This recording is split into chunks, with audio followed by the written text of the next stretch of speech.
Another beautiful, stunning day to do some more planting.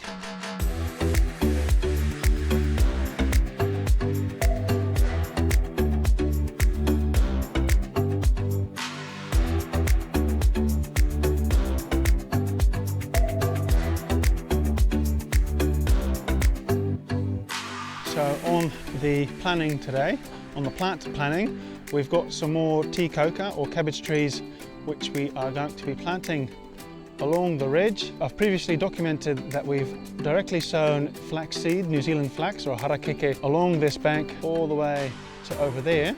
A bit of the soil trickles down every once in a while with heavy rain. You can see the darker patches versus the lighter patches. It's not too bad, but we do want to kind of keep it in this situation. So that's why we're using plants to stabilise this area.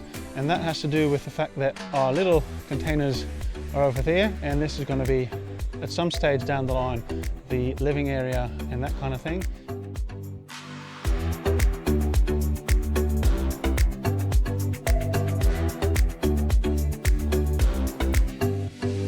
So we want to stabilise this bank as much as possible. We've direct sown the harakeke and we're now going to be interplanting tea kōuka or cabbage trees. I've got two additional thoughts that I want to share with regards to the tea kōuka that we are planting along this ridge line. The first one is we're doing a high density of planting, just like the seed sown flaxes, a very high density of the tea kōuka growing together along the ridge line. That is mostly because they'll self-prune, probably, but also the tea kōuka was a major staple crop for ancestral Maori. So I'd like to do quite a bit of research with reintroducing that crop as an edible plant, a perennial edible plant for us, and experiment with how to do that and go about eating it and processing it and those kinds of things.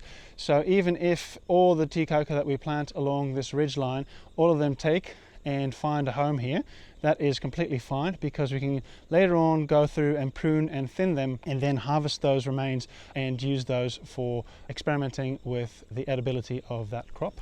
And then the second thing that's on my mind, and this is also a very important aspect, the tea kōuka is one of the trees that is quite flammable, so it is not very fireproof.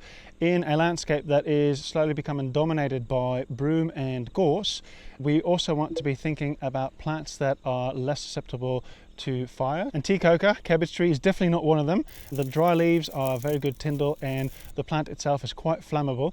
So we are entering the danger zone a little bit by planting the cabbage trees along the bank, which is relatively close to the living space. Even having the pathway in between, the cabbage trees are quite susceptible. But it's trying to find a balance between what is the priority. At this moment, we do want to prioritise stabilising the bank because there's quite a bit of material that keeps washing down and coming onto the platform, and over time this is only going to get worse as the rain continues and the soil erodes. So I think at this stage we are prioritising planting the cabbage trees for stabilisation in combination with the harakeke, the flaxes. What we can do over time is underplant and either harvest the cabbage trees and then underplant with some of the low flammability species that'll provide a bit more fire protection, or selectively thin them and still underplant, or take them all out completely. I don't know what that future trajectory is going to look like, but at this stage the stabilisation of the bank is the priority. The bank is actually not the only spot where we're going to be planting the tea kōuka, the cabbage trees. We're also going to be adding them into the future food forest. So that's the area right behind me over here.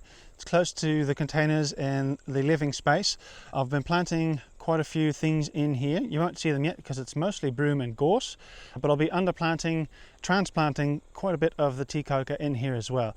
And again, that's twofold. So firstly, I'm hoping to experiment with the tea kōuka as a food crop. By having a high density, I can do a lot of experimentation and observation and interaction with this beautiful plant and see how we can use it and eat it.